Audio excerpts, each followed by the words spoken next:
இந்த காய்பா எப்படிப்பட்டவர் என்றால், யோவான் 11ஆம் அதிகாரம் 38 முதல் 44 வசனங்களில் லாசரு என்பவர் இறந்து விடுறாங்க.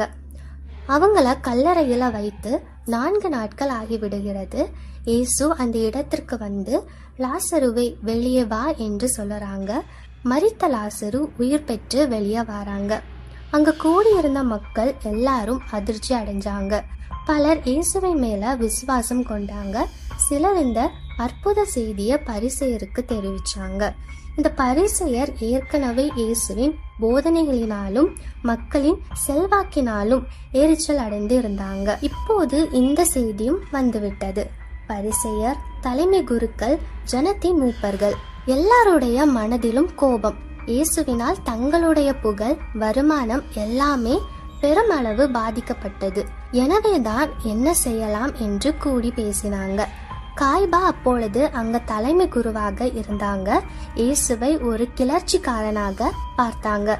காரணம் என்னவென்றால், அப்பொழுதைய மத குருக்களின் சட்டங்களுக்கு எதிராக இயேசு போதிச்சாங்க. ஆலயத்தை வியாபார கூடமாக்கிய காய்பாவுக்கு ஆதரவாளர்களை ஆலயத்தை விட்டு விரட்டி அடித்து துரத்தினாங்க. இப்பொழுது காய்பா எழுந்து, ஜனங்கள் எல்லாரும் கெட்டு போகாதபடிக்கு ஒரே மனுஷன் ஜனங்களுக்காக மரிப்பது நமக்கு நலமா இருக்கும் என்று சொல்லுறாங்க.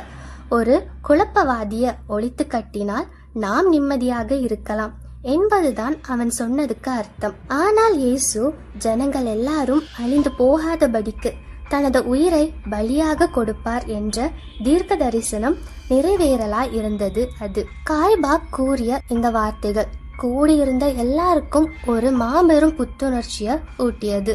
அன்று முதல் அனைவருடைய ஒட்டுமொத்த சிந்தையுமே இயேசுவை எப்படி கொலை செய்யலாம் என்பதில்தான் இருந்துச்சு.